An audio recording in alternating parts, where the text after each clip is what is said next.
Hi, good morning in Europe and good evening in United States. This is Ahura again with another daily market update. Let's see what happened yesterday in the market, what is happening right now in the market, and what we have to wait for today's from the financial market, in the stock market, and currency market. And also somehow we can check the cryptocurrencies market as well.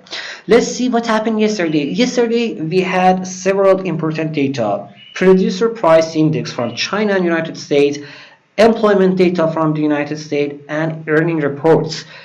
Let's go one by one. The Chinese PPI or producer price index incredibly increased, and it was kind of the warning in the market. And later in the United States, we had inflation numbers, producer inflation numbers. The producer inflation numbers in US showed that it is still increasing for the both core, actually for the core PCI, for the core inflation numbers. It was in line with the expectation, but the CPI numbers, the PPI numbers, was a little bit less than expectations, but more than a month ago. What does it mean? When the inflation is more than months ago in September, it was increasing a little bit more than like 8 points. Let me go to the numbers, tell you exactly. Producer price for September increased 0.5%, less than 0.7% of the last month and less than 0.6% of the estimates. But in a yearly base, it was increasing 8.6%, more than 8.3% of the last month, but less than 8.7% of month ago. 8.7% of estimates. What does it mean? It means that the inflation is still high, but but it's increasing a little bit less than estimates. So it means that it's kind of cooling off. I mean, the higher inflation or increasing inflation is, we have some signals that this higher inflation is cooling off, and probably we can see a little bit ease, but not just like kind of the coming down, falling down, but we can see like in the last month it was increasing incredibly so fast. Now we can see the peace in the speed. So the inflation, this curve is going to be a little bit cool off, and we can see the core a little bit cool off, and then probably after a few months we can see, after like 5-6 months, we can see it's going to fall, or it's going to be less. But for now it's increasing, but much less than previous expectations and much less than before. So this is the kind of the good news. At the same time, we had incredibly earning reports. All the earnings yesterday, all the companies yesterday, they beat the expectation. Let's go and see which companies we had yesterday. We had Bank of America. Let me just don't make a mistake to tell you what exactly had. Yesterday we had Bank of America, we had United Health Group, we had again what we had yesterday more. All this estimates, all these earnings yesterday, they were better than expectations, and all of them they beat the expectations. What does it mean when we see that expectations, like, yeah, yesterday, let's go to, this is the yesterday, yeah, we had United Health Group, Bank of America, Wells Fargo, Morgan Stanley, Citigroup, and many more. All of them, they were better than expectations. Just like if we look at the chart, we can see just few of them missed the expectation, like Progressive, like Nurex, just like few small companies, a little bit, not small, but smaller companies, they lost expectations. But this much better than expectations, much better than expected increase, much better expected earnings. What does they mean for the market? It means that the economy is recovering. Yesterday we had employment numbers as well, which, as I told, for the very first time it was under 200,000 initial jobless claims.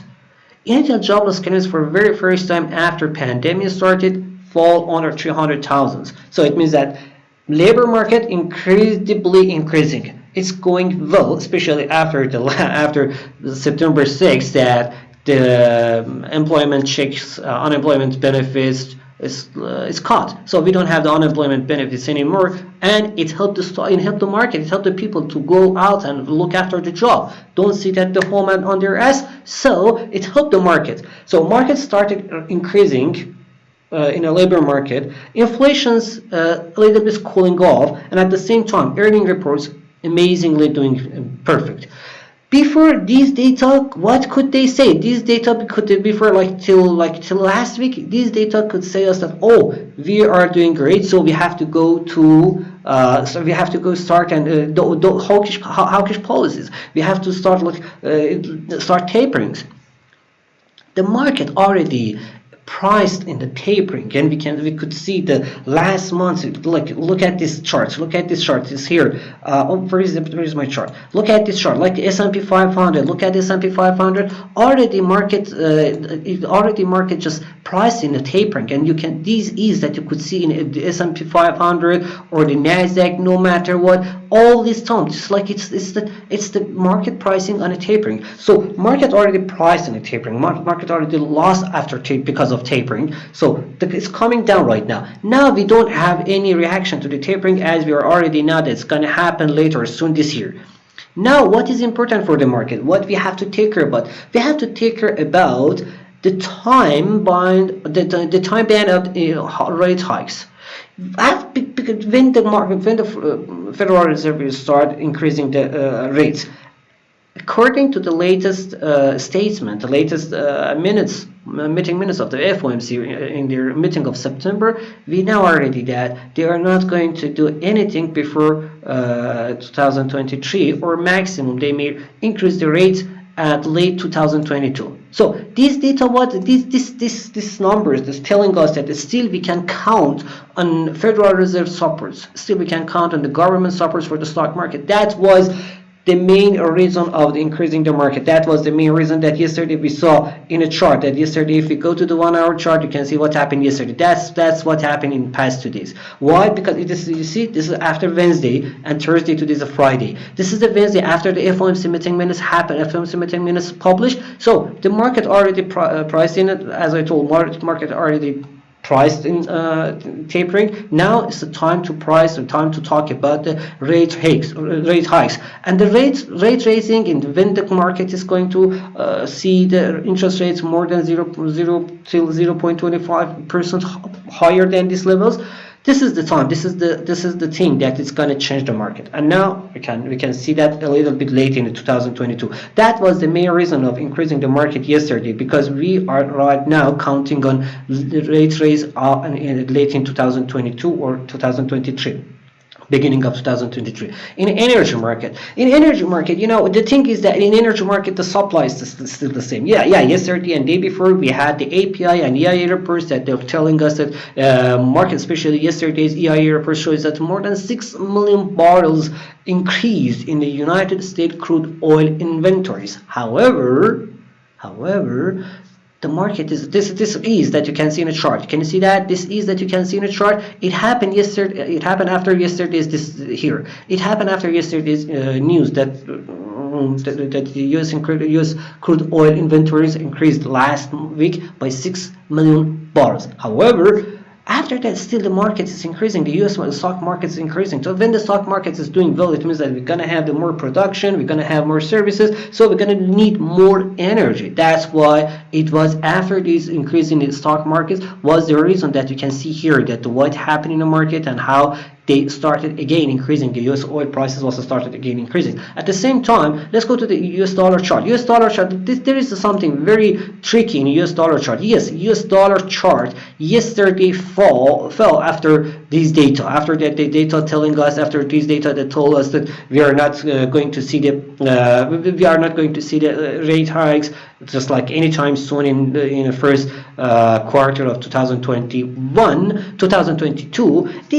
That was the reason that we saw that in the past days we saw that the US dollar decreased. However, there is one thing, there is when we now about but still, the US dollar still it's a high level. It's the US dollar. If you could see, if you check the bigger time frames, you can see that the US dollar is still, especially above 93.80, 93.78 or 80, above this level, still it's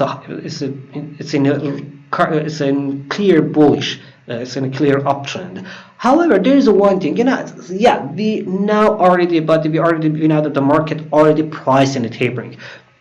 But however, when the tapering actually starts, when it starts actually, in fact, in real, when it starts, then we can see again another market sentiment, the change in the market sentiment. So still we have the time, we have the US dollar still have room to go forward. Same thing happened for Japanese yen. You see the Japanese yen also lost the ground, and not just about against the US dollar. Japanese yen yesterday was so weak. Same thing for the US dollar. Safe haven demand already gone for US dollar and Japanese yen. That was the reason to increase both of them. And if we go to the if we see that if we wanted to see what happens in these safe haven demands, you can see after that US dollar is gold increase, but gold also has a safe haven demand. It's so hard to see the increasing the safe haven demand for the gold, since the US market, stock market, is doing incredibly great and they're increasing.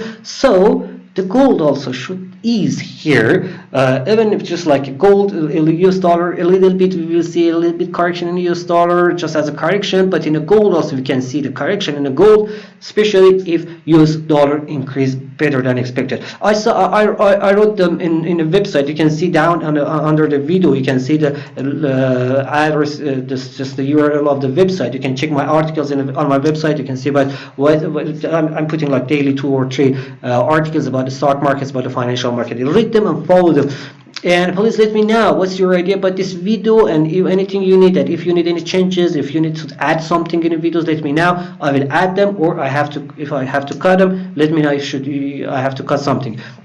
And about the videos also, I need your like, comment, and support with sharing this video with your friends. Subscribe the channel, and please, on the comment, write me what do you think about this video. You want me to make it a little bit longer with more details, or you want me to just make a short videos to just telling you what happened in the market and in news? Actually, I'm not here to tell you the news. I'm here to tell you what to do with the news, what's happening in the market after this news. Thank you so much. And today you have to focus. You have to, as all the traders, we have to focus on retail sales. Today we have the retail sales numbers. Retail sales, what retail sales telling us? Retail sales, increasing retail sales, telling us that the people are ready to spend money. When you see that the retail sales increasing, it means that I'm ready to go to the supermarket, to go to the markets and buy the things. But then the retail sales is falling down. It means that I am not ready to spend the money. So it means that I don't have any I don't see the bright future. So I don't want to spend my money. I want to keep them in my